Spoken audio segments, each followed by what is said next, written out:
Praise the Lord सभी को, जय मसीह। परमेश्वर का धन्यवाद करते हैं कि प्रभु आज 7वां दिन है और हम सब भाई बहनों को एक साथ रखा अपनी महिमा के लिए, और सबसे सुंदर बात है कि अपने वचन के लिए। आमीन। जो हमारे जीवन को बदलता है, हमारी कमी और घटी को हमें बताता है कि हम उन चीजों से जो हमारे जीवन में जो हम गलती करते हैं उससे पश्चाताप करें और उसे छोड़कर आगे बढ़े, क्योंकि इस दिन इसलिए परमेश्वर ने ठहराया है कि हम उसके भवन में आए और जो भी हमारे जीवन में परमेश्वर हमसे बातें करते हैं 6 दिन में, हम अपनी गलतियों का पश्चाताप करें और उसे छोड़ दें और फिर 8वें दिन नए हो जाए। आमीन। तो इसीलिए संगति है और इसमें परमेश्वर हमारे साथ रहते हैं, और सबसे अनमोल है उनका वचन जो हमारे लिए दिया गया है, और हम उस पर मनन करते हैं और उसे सीखते हैं कि खुदा ने हमारे लिए कैसी सुंदर बातें रखी हुई है। Praise the Lord. आज का जो टॉपिक प्रभु ने दिया है, तो भी उन्हें प्रतिज्ञा की हुई वस्तु न मिली। बहुत से लोग हैं जो यीशु मसीह पर, या पहले के जो लोग हैं, बहुत से लोगों ने बहुत सारी चीजें रखी उनके जीवन में, लेकिन उन्हें वो चीज नहीं मिली। आज भी ऐसे ही है। लेकिन हम उन चीजों को देखेंगे, क्या सचमुच ऐसा होता है और ये किसके लिए होता है, किसको ये चीजें मिल जाती है और किसको नहीं मिलती है। हम इन दोनों बातों को देखेंगे कि परमेश्वर ने जो हमारे लिए रखा हुआ है वो क्या है। हालेलुया। आइए हम अपने सरों को झुकाते एक छोटी सी प्रार्थना करते हैं। सर्वशक्तिमान परमेश्वर पिता, हम आपके सम्मुख आते हैं, अपने सर को झुकाते हैं। हर एक भाई बहन को आपके हाथों में देता हूं प्रभु, छू ले और ब्लेस कर। पिता, आज का वचन सबके हृदय में कार्य करे, होने दे कार्य प्रभु जो आप चाहते हैं। प्रभु जी, आज जो भी कमी घटी कमजोरी हो दूर हो प्रभु जी। आज के वचन के द्वारा हर एक आशीष प्रभु जी उतरने पाए हर एक के ऊपर, हर एक बंधन टूटने पाए। यीशु के नाम से मांगता हूं, सुने और ग्रहण करें। आमीन। Praise the Lord. मैं प्रभु यीशु मसीह के नाम में आप सबका स्वागत करता हूं। प्रभु यीशु मसीह के नाम में आप सबको आशीष और शांति आने पाए। आमीन। सबसे पहली बात है, बहुत से जो प्रभु के ओल्ड टेस्टमेंट में है, परमेश्वर ने बहुत लोगों से बातचीत की और उन्हें प्रतिज्ञा की वस्तु उन्हें न मिली। लेकिन इसके पीछे भी कुछ कारण है, क्योंकि बाइबल हमें कुछ बताती है इसके विषय में कि उन्हें ये चीजें क्यों नहीं मिली। और उन्हें तो नहीं मिली, लेकिन उन चीजों का अनुभव, उन चीजों की आशीष आज के तारीख में हमारे पास पहुंची है। आमीन। हालेलुया। हम उन्हीं चीजों को देखेंगे। आइए वचन में चलते हैं। इब्रानियों के पत्री उसकी 11 की, इब्रानियों चैप्टर 11 वर्स 39 3 हाँ 11:39 इब्रानियों 11। हाँ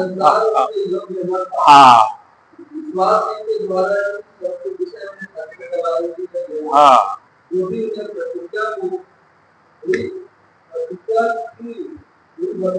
हाँ। खुदा का कलाम क्या कहता है? संसार उनके योग्य ना था। क्या है? संसार उनके योग्य था ही नहीं, क्योंकि परमेश्वर ने उन्हें चुन लिया था।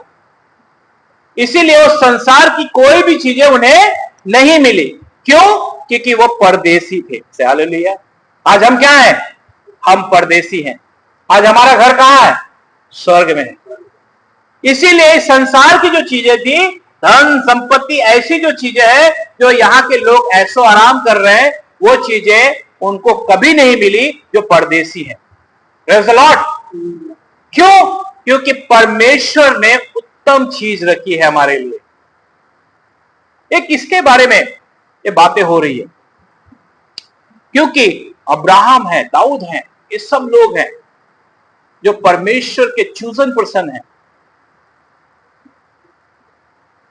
इन्हें क्या हुआ? और विश्वासी के द्वारा इन सब के विषय में अच्छी गवाही दी गई, तो भी उन्हें प्रतिज्ञा की हुई वस्तुएं न मिली। आगे बढ़िए। आगे क्या परमेश्वर ने हमारे लिए पहले से एक उत्तम बात लगाई थी कि वे केवल हमारे साथ शुद्धता प्राप्त करें। क्योंकि परमेश्वर ने हमारे लिए पहले से एक उत्तम बात ठहराई थी। क्या है उत्तम बात? उसके साथ हम शुद्धता प्राप्त करें। हाँ, लेकिन आज हम पहले देखेंगे क्योंकि परमेश्वर ने हमारे लिए पहले से उत्तम क्या बात ऐसी है जो ठहराई थी? यीशु मसीह का सुसमाचार। आमेन।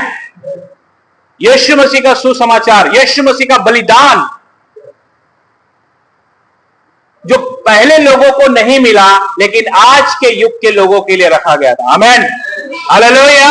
जो आपके लिए और मेरे लिए है, ये वो चीजें हैं, ये उन्हें नहीं मिली लेकिन ये चीजें आपके लिए और मेरे लिए है। आमेन, जो हमें मिली है। Praise the Lord. क्योंकि परमेश्वर ने हमारे लिए अनंत जीवन रखा है, क्योंकि परमेश्वर ने हमें एक नई सृष्टि बनाई है, क्योंकि हम नई सृष्टि हैं, हम आत्मा से जन्मे हुए, परंतु ये भाग उन्हें नहीं मिला, इसीलिए हम उस उत्तम भाग के अधिकारी हैं। Praise the Lord. आगे क्या कहते हैं कि वे हमारे बिना सिद्धता को न पहुंचे। क्या कह रहे? कि वे हमारे बिना सिद्धता को न पहुंचे, क्योंकि सफलता कि जो आज आपके लिए और मेरे लिए रखी गई है। आमेन। क्योंकि परमेश्वर चाहते हैं कि जो हम आज के तारीख में है, जो आशीष आज आपको और मुझे मिली है, अनुग्रह, ये जो न्यू टेस्टमेंट है, अनुग्रह का समय है। आमेन। ये आपको और मुझे मिला हुआ है और इसे हमें बहुत ही पकड़ कर रखना है और इसमें हमेशा हमें सक्सेस होना है, सफलता में चलना है। जब ये आशीष हमें मिली है तो हमें इसमें बढ़ते जाना है, हमें पीछे नहीं आना है, क्योंकि संसार हमारे भी काम का नहीं है। आगे क्या कहते हैं? इब्रानियों की पत्री उसकी 11 की 13 में पढ़ेंगे। ये सब विश्वास की दशा में मरे। हाँ, उन्होंने प्रतिज्ञा की हुई वस्तु नहीं पाई, पर उन्होंने दूर से देखकर वे आनंदित हुए और मान लिया कि हम पृथ्वी पर परदेशी और बाहरी हैं। Praise the Lord. क्या कह रहे हैं यहां पे? ये सब विश्वास ही की दशा में मरे और उन्होंने प्रतिज्ञा की हुई वस्तुएं न पाई, पर उन्हें दूर से देखकर आनंदित हुए और मान लिया कि हम पृथ्वी पर परदेशी हैं। बहुत बार इंसान के जीवन में मैं धनवान बन जाऊं, मेरे पास बड़ी गाड़ी हो जाए, मेरे पास ये हो जाए, लेकिन ये सब, मैं सही बात बोलूं ना, कि जो परमेश्वर के लोग हैं, जो उन्हें जानते हैं कि हम परदेशी हैं, वो कभी भी इन सब चीजों के ऊपर मन नहीं लगाते, कभी नहीं मन लगाते, क्योंकि इसी के लिए एक अच्छी गवाही दी गई है। आइए हम पढ़ेंगे उस गवाही को। अब्राहम ने इस विषय में कहा है, हम उसे पढ़ेंगे उत्पत्ति की पुस्तक उसके 23 की 4। उत्पत्ति 23 की 4। मैं तुम्हारे बीच में अतिथि और परदेशी हूँ, मुझे अपने मध्य में कब्रिस्तान के लिए ऐसी भूमि दो जो मेरी नींव की हो जाए, कि मैं अपनी मुझको उगाड़कर अपनी आँखों को करूँ। खुदा का कलाम क्या कहता है? मैं तुम्हारे बीच में अतिथि और परदेशी हूं। क्या हो? अतिथि, मेहमान है हम यहां, क्योंकि हमारा घर स्वर्ग में है। लाजर कहां गया? अब्राहम की गोद में। क्यों? क्योंकि इन्हें मालूम था कि अब्राहम परदेशी हैं और इसलिए अब्राहम अपनी जगह पर चले गए और लाजर उनकी गोद में चला गया। से हालेलुया। क्योंकि जिसे मालूम है कि हम परदेशी हैं और हमारा जो घर है वो स्वर्ग में है, वो उन चीजों को समझता है। उन्हें यहां के संसार की कोई भी चीजें उन्हें नहीं मिलेगी, क्योंकि उनके जहन में वो बात बसी हुई है। और इसीलिए जिनका घर स्वर्ग में होता है वो खुद उस चीजों को जाकर उसे देखते हैं। परमेश्वर उन्हें बताता है कि देखो, मैंने तुम्हारे लिए वहां पर एक स्वर्ग में एक घर रखा हुआ। आमीन। और एक पढ़ेंगे वचन दाऊद के विषय में, भजन संहिता 39:12।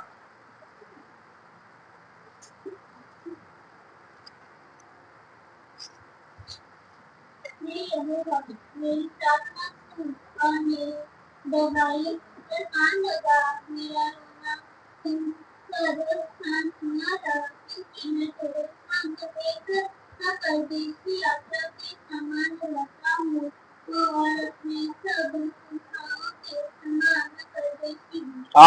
हे यहोवा, मेरी प्रार्थना सुन और मेरी दुहाई पर कान लगा, मेरा रोना सुनकर शांत न रह, क्योंकि मैं तेरे संग एक परदेसी यात्री के समान रहता हूं।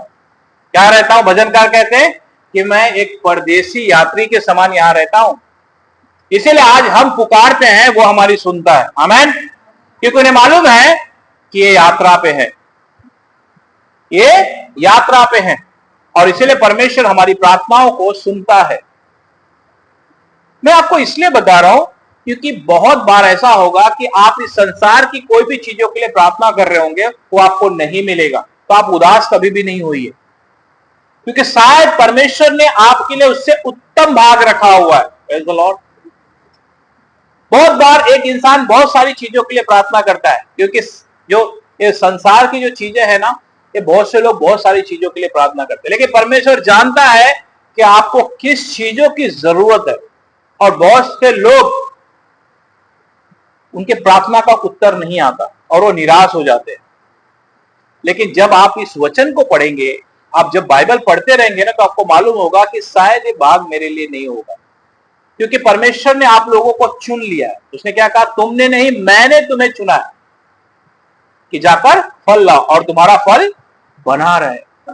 तो इसीलिए हमें इन चीजों को ध्यान देना। इसीलिए भजनकार कहते हैं, मैं यात्री हूं, मैं यहां सफर करने आया हूं, जो भी मेरी कमी घटी है तू पूरा कर।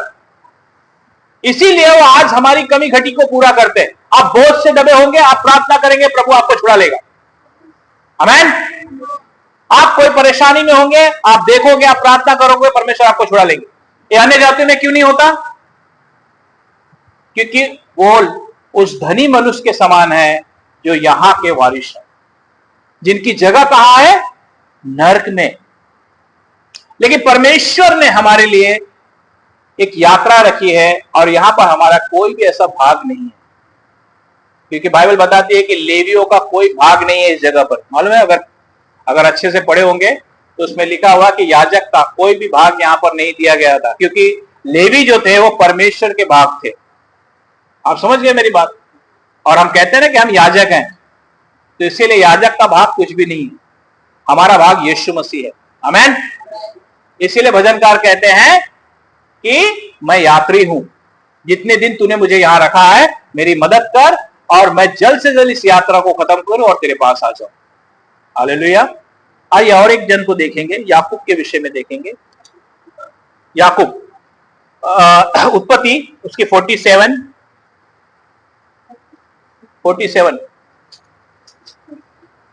48 उसकी 9। हाँ 47 की 9। हाँ बोलो बराबर।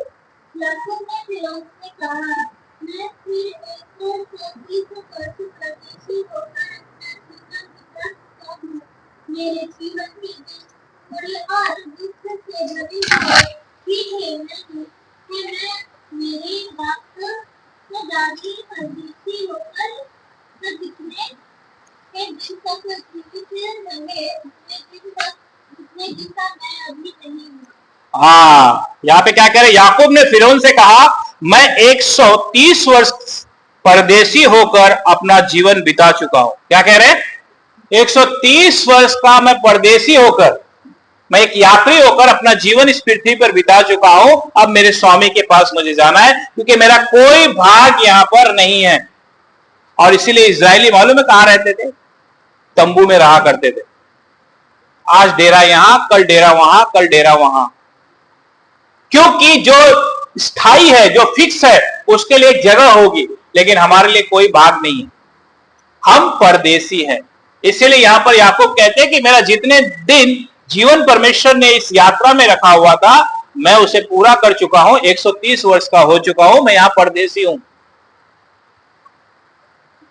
लेकिन जो अब्राहम थे, जिन्हें मालूम था कि सचमुच मैं परदेशी हूं और मेरा यीशु ही मेरा परमेश्वर है। आमेन।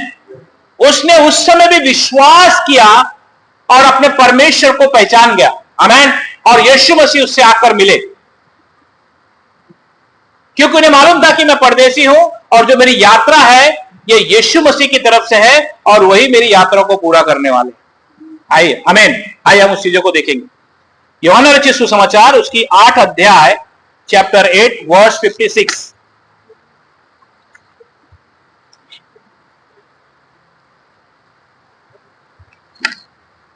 यूहन्ना जॉन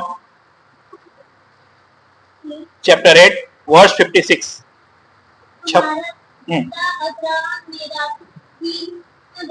देखने की आशा से बहुत मगन था और उसने देखा और आनंद। हालेलुया। यहां पर क्या किए? अब्राहम यीशु मसीह को देखना चाहते थे, उस उद्धारकर्ता को देखना चाहते थे जो जेनेसिस 1:1 में बलिदान हो चुके थे। वो उसे देखने की आशा रखते थे और इसीलिए यीशु मसीह ने उस बात की गवाही दी। उसने, यहां पे वचन क्या कहता है? तुम्हारे पिता अब्राहम मेरे दिन देखने की आशा में बहुत मगन था और उसने देखा और आनंदित हुआ। आमीन। कहां पे देखा मालूम है ना? 3 पुरुष, उसमें से एक यीशु मसीह थे। आमीन। हालेलुया। क्योंकि जो परदेसी है, जिसे मालूम है कि मैं यात्रा में हूं, उसे कभी भी यहां की चीजों के लिए उसके मन में कोई बात नहीं आती। इसीलिए अगर हमारे जीवन में हमें लगता है कि सचमुच अगर आज मेरे जीवन में मैंने किसी विषय को रखा हुआ है या कोई ऐसी बातें हैं जो पूरी नहीं हो रही है, तो आप परमेश्वर पर भरोसा रखिए। अगर परमेश्वर की इच्छा होगी तो आपको जरूर पूरा होगी, लेकिन अगर परमेश्वर की इच्छा नहीं होगी तो भी आप धीरज धरकर आगे बढ़ते रहिए। आमीन। उदास कभी नहीं होइए, क्योंकि उदासी के लिए हम नहीं है। जिनका डेरा यहां है वो यहीं रहेगा, लेकिन हम परदेसी हैं। आप समझे मेरी बात? इसीलिए आगे क्या कहते हैं, इब्रानियों की पत्री उसकी 11 की 2 भी पढ़ लेंगे। हाँ।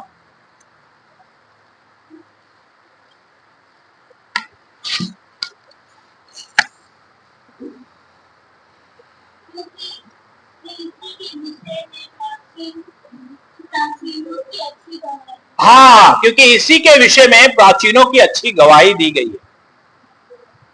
क्योंकि इसी से जो आज हमने देखा कि जो जान चुके थे कि हम परदेसी हैं, उन्होंने विश्वास किया था, लेकिन आज वो अनुग्रह आपके ऊपर और मेरे ऊपर हुआ। आमीन।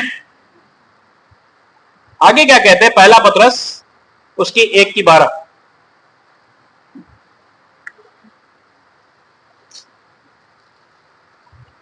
तुम ये बातें जानते हो और तुम सबसे वचन को मिला है। नहीं, पहला पत्रस उसकी 1 की 12। हाँ। तुम्हारी सेवा के लिए ये बातें कहा करते थे, जिनका समाचार तुम्हें उनके द्वारा मिला, जिन्होंने पवित्र आत्मा के द्वारा स्वर्ग से भेजा गया समाचार तुम्हारा, और इन बातों को सदुपयोग की ध्यान से देखने की वार्ता करते थे। हाँ, प्रेज़ द लॉर्ड। उन पर यह प्रकट किया गया कि वे अपनी नहीं वरन तुम्हारी सेवा के लिए ये बातें कहा करते थे, जिनका समाचार अब तुम्हें उनके द्वारा मिला, जिन्होंने पवित्र आत्मा के द्वारा जो स्वर्ग से भेजा गया तुम्हारा सुसमाचार सुनाया।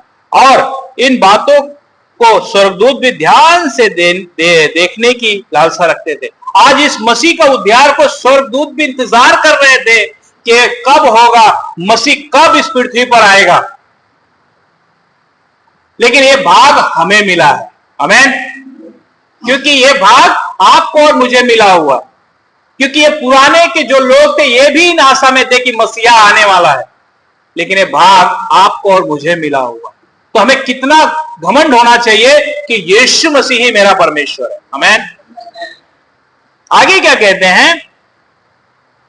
ये जो स्वर्गदूत थे, जिन्हें इस चीजों की यह था कि कब मसीहा आने वाला, स्वर्गदूत भी उस चीजों का इंतजार कर रहे थे, लेकिन ये भाग उन्हें कभी नहीं मिला। स्वर्गदूत को सुसमाचार सुनाने का अथॉरिटी नहीं है, ये भाग आपको और मुझे मिला हुआ है।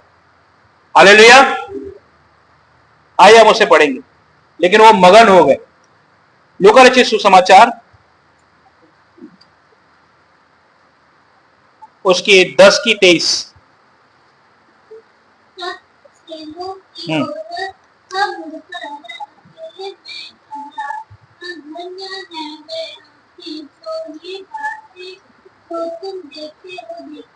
हाँ, यहाँ पर खुदा का कलाम क्या कहता है?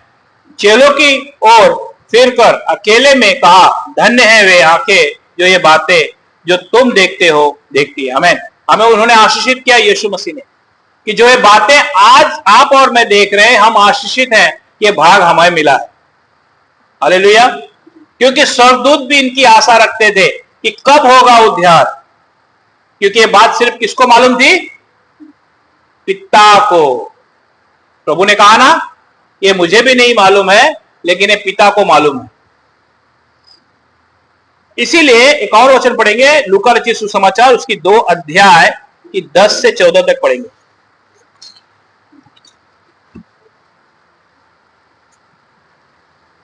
लूका रचित सुसमाचार उसकी 2 अध्याय। हाँ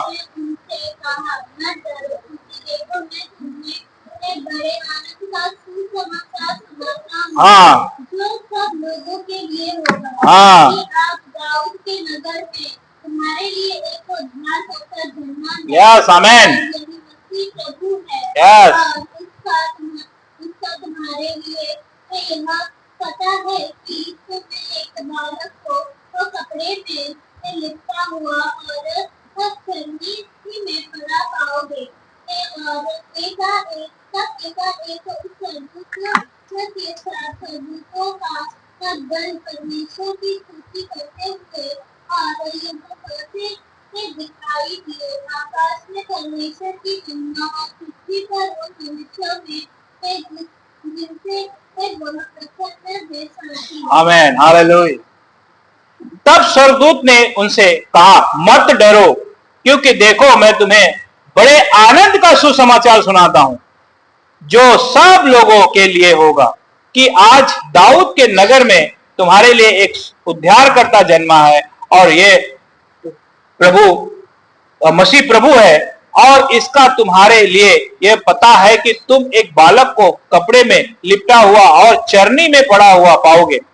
तब एकाएक उस स्वर्ग दूत के साथ स्वर्गदूतों का एक दल परमेश्वर की स्तुति करते हुए और ये कहते हुए दिखाई पड़ा, आकाश में परमेश्वर की महिमा और पृथ्वी पर उन मनुष्यों में जिससे वह प्रसन्न है शांति होए। आमेन। क्योंकि यह समाचार हमें मिला है, ये समाचार सुनाने का अधिकार आपको और मुझे दिया गया है, और हमें कितना आनंद होना चाहिए कि भाग हमें मिला हुआ है। स्वर्गदूत तो आनंद मना रहे हैं कि एक मसीहा आ गया है जिसकी बातें पिता ने कही थी, लेकिन यह बातें आज आपके और मेरे जीवन में, हम आज यीशु मसीह का सुसमाचार प्रचार करते हैं। हालेलुया। और एक वचन पढ़ेंगे, प्रकाशित वाक्य उसकी 6:11।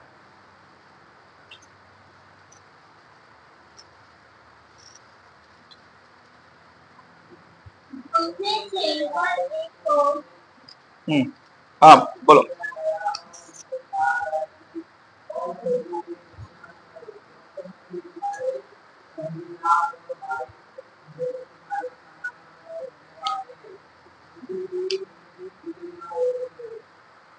हाँ, और उनमें से हर एक को सफेद वस्त्र दिया गया, आमीन, जो सुसमाचार को ग्रहण किया।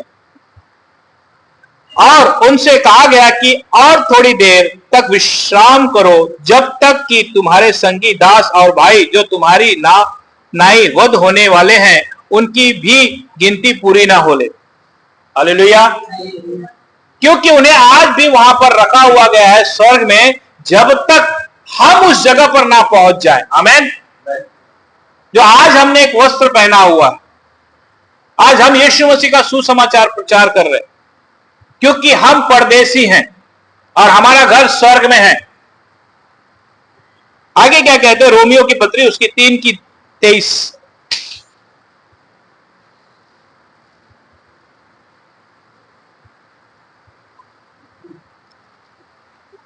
इसीलिए कि सब ने पाप किया है और परमेश्वर की महिमा से रहित हैं, परंतु उसके अनुग्रह से उस छुटकारे के द्वारा जो मसीह यीशु में है सेठ में धर्मी ठहराए जाते हैं। आमीन। क्योंकि सब ने पाप किया है, लेकिन आज यीशु मसीह के द्वारा आज आप और मैं धर्मी ठहराए जाते हैं।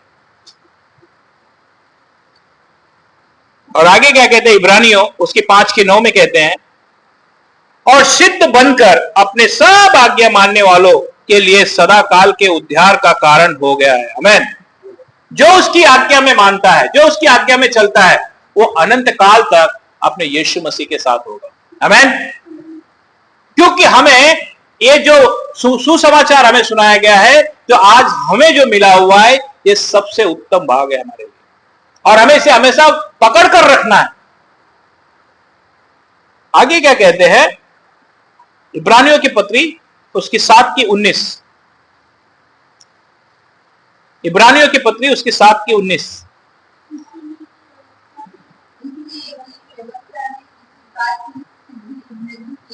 और उनके स्थान पर एक उत्तम आशा रखी गई है जिसके द्वारा हम परमेश्वर के समीप जा सकते हैं।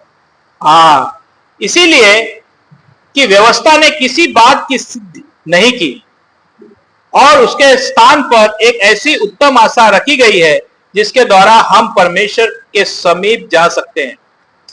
हालेलुया। क्योंकि व्यवस्था आपको छुटकारा नहीं दिला सकती, क्योंकि व्यवस्था जो है वो हमें कभी भी उस गुलामी से निकाल नहीं सकती। लेकिन एक जो हमारे लिए ऐसी उत्तम आशा रखी गई थी जिससे द्वारा हम परमेश्वर के समीप आते हैं, वो यीशु मसीह का लहू है। आमीन। आज यीशु मसीह ने हर एक व्यवस्था को पूरा किया है और अपना बलिदान दिया है, अपना लहू बहाया है। आज उनके लहू के द्वारा हमारे पापों से हम क्षमा पाते हैं, हमारा छुटकारा होता है और हम पिता के समीप जाते हैं। आमीन। Praise the Lord. इब्रानियों उसकी 7:22 भी पढ़ लेंगे।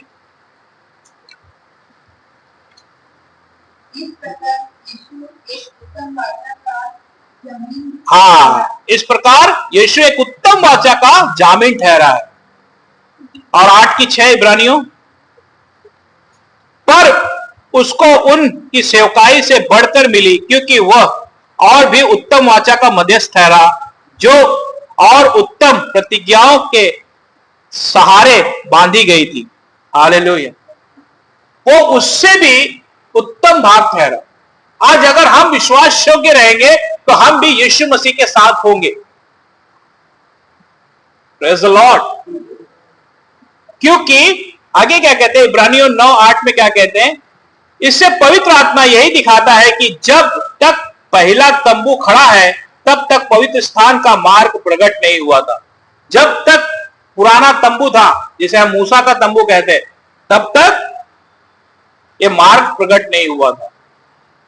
लेकिन आगे क्या कहते हैं उसकी 9 में, और यह तंबू तो वर्तमान समय के लिए एक दृष्टांत है जिसमें ऐसी भेंट और बलिदान चढ़ाए जाते थे जिनसे आराधना करने वालों के विवेक सिद्ध नहीं हो सकते थे। ये ऐसा था कि जो इसमें ऐसी भेंट और बलिदान चढ़ाए जाते थे जो सही आराधना, जो आज्ञा में चलने वाला व्यक्ति, वो कभी भी सिद्ध नहीं हो सकता था। क्योंकि इसीलिए कि वे केवल खाने पीने की वस्तुओं और भांति भांति के स्नान विधि के आधार पर शारीरिक नियम हैं जो सुधार के समय तक के लिए नियुक्त किए गए थे। हालेलुया। तो पुराना जो नियम और तंबू है वो यीशु मसीह का प्रतीक है। वो इसलिए दिया गया था कि आने वाले समय में जो यीशु मसीह है वही हमारे उद्धार करता है, वही उस वाचा के एक मध्यस्थी है। आमीन। आगे और एक वचन पढ़ेंगे 11 में क्या कहते हैं, परंतु जब मसीह आने वाली अच्छी अच्छी वस्तुओं का महायाजक होकर आया तो उसने और भी बड़े और सिद्ध तंबू से होकर, जो हाथ का बनाया हुआ नहीं अर्थात इस सृष्टि का नहीं, और बकरों और बछड़ों के लहू के द्वारा नहीं, पर अपने ही लहू के द्वारा एक ही बार पवित्र स्थान में प्रवेश किया और अनंत छुटकारा प्राप्त किया। आमीन। आज उनके लहू के द्वारा आज आप और मैं जो हम अन्य जाति हैं, आज उनके लहू के द्वारा हम आशीष पा रहे हैं। आमीन। क्योंकि ये आशीष कहां से आ रही है? ये अब्राहम के द्वारा, जहां पे जेनेसिस 12:3 में लिखा हुआ, पृथ्वी जिसे तू श्राप दे मैं उसे श्राप दूंगा, जिसे तू आशीष दे मुझे आशीष। पृथ्वी के लोग तेरे द्वारा आशीष पाएंगे। ये वही है जो भविष्यवाणी है आज जो पूरी होती है कि जो आपके लिए और मेरे लिए, जो अन्य जाति भी हम उद्धार पाए हुए हैं। आमीन, हालेलुया। आगे क्या कहते हैं 13 में? क्योंकि जब बकरों और बैलों का लहू और कलोर की राख अपवित्र लोगों पर छिड़के जाने से शरीर की शुद्ध के लिए पवित्र करती है, तो मसीह का लहू जिसने अपने आप को सनातन आत्मा के द्वारा परमेश्वर के सामने निर्दोष चढ़ाया, तुम्हारे विवेक को मरे हुए कामों से क्यों ना शुद्ध करेगा, ताकि तुम जीवते परमेश्वर की सेवा करो। आमीन, प्रेज़ द लॉर्ड। जो पवित्र आत्मा, जो यीशु मसीह को जो पवित्र कर कर उस बलिदान किया, वही सनातन आत्मा।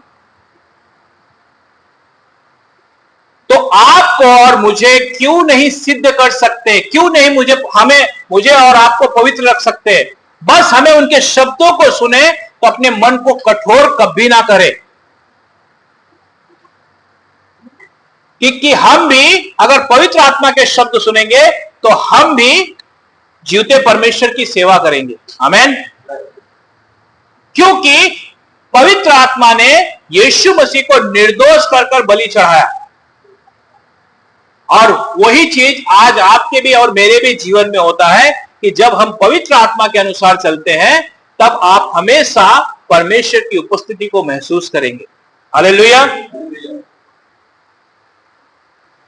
15 में क्या कहते हैं? और 9:15, इब्रानियों 9:15 में, और इसी कारण वह नई वाचा का मध्यस्थ है, ताकि उस मृत्यु के द्वारा जो पहली वाचा के समय के अपराधों से छुटकारा पाने के लिए हुई है, बुलाए हुए लोग प्रतिज्ञा के अनुसार अनंत मीरास को प्राप्त करें। हाँ, हालेलुया। क्योंकि परमेश्वर जो यीशु मसीह जो मध्यस्थी है हमारे, जो पुराने लोग हैं, जो बुलाए गए हैं, वो सब उस मीरास को जो आपके लिए और मेरे लिए रखी गई है, वो हम उसे प्राप्त करें, क्योंकि हम परदेसी हैं। इब्रानियों 9:23 पढ़ता हूं।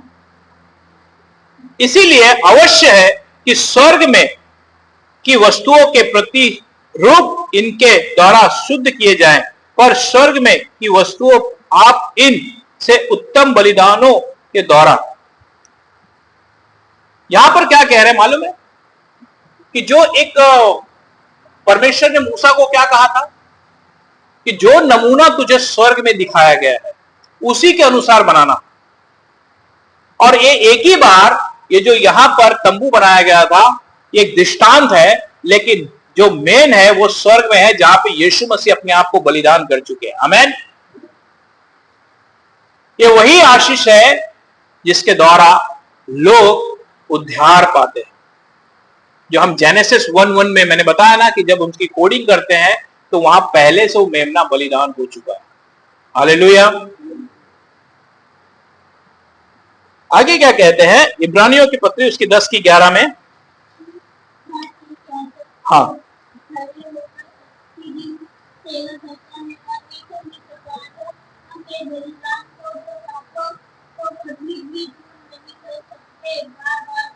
हाँ, और हर एक याजक तो खड़े होकर प्रतिदिन सेवा करते हैं, जो स्तंभों में सेवा करते थे, और एक ही प्रकार के बलिदान को जो पापों को कभी भी दूर नहीं कर सकता, बार बार चढ़ाता।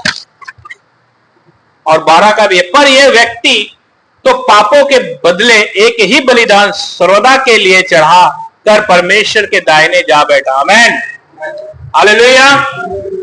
क्योंकि वो एक ही बार, जो पहले मेमना, बैल, ये सारे जो बलिदान किए जाते थे, लेकिन परमेश्वर प्रभु यीशु एक ही बार अपने आप को बलिदान किए, वो सनातन आत्मा के द्वारा, और जाकर स्वर्ग में पिता के दाहिने ओर जाकर विराजमान। आमीन। और उसी समय से इसकी बाट जो रहा है कि उसके बैरी उसके पांव के नीचे की पीढ़ी बने। जिन्होंने उसे सताया था, जब वो आएंगे, अभी आने वाले हैं, तो जितनों ने उन्हें सताया था, जितने ने, तो वो सब को वो दंड देंगे, उनका न्याय करेंगे। इसीलिए हमें, जब हमने यीशु मसीह को जाना है, तो हमें हमेशा उस विश्वास में बने रहना। एक और वचन पढ़ेंगे, 12 इब्रानियों 12:23। लाखों प्रभुत्व और लाखों को साधारण सभा और कलीसिया जिसके नाम पर के लिखे हुए हैं, सबके न्याय परमेश्वर के द्वारा शुद्ध किए हुए धर्मी की आत्मा, हाँ, और नई वाचा के मध्यस्थ यीशु और छिड़काव के ईश्वर के पास आए, वो जो दाऊद के लहू से उत्तम बातें करते हैं। आमेन, हालेलुया। और लाखों स्वर्गदूतों और उन पहलोटों की साधारण सभा और कलीसिया जिनके नाम स्वर्ग में लिखे हुए। कलीसिया, हम क्या है? उसकी कलीसिया है, और हमारे नाम स्वर्ग में लिखे हुए हैं।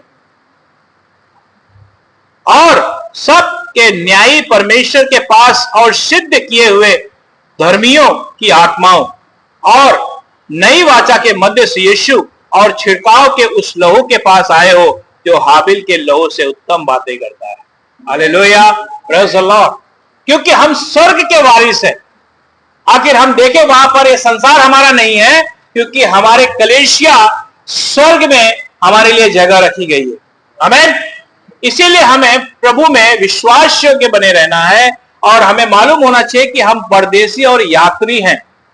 जिस काम के लिए परमेश्वर ने हमें इस जगह पे रखा है, हम उस काम को पूरा करें, क्योंकि वहां पर और भी हमारे भाई लोग वेट कर रहे हैं, इंतजार कर रहे हैं।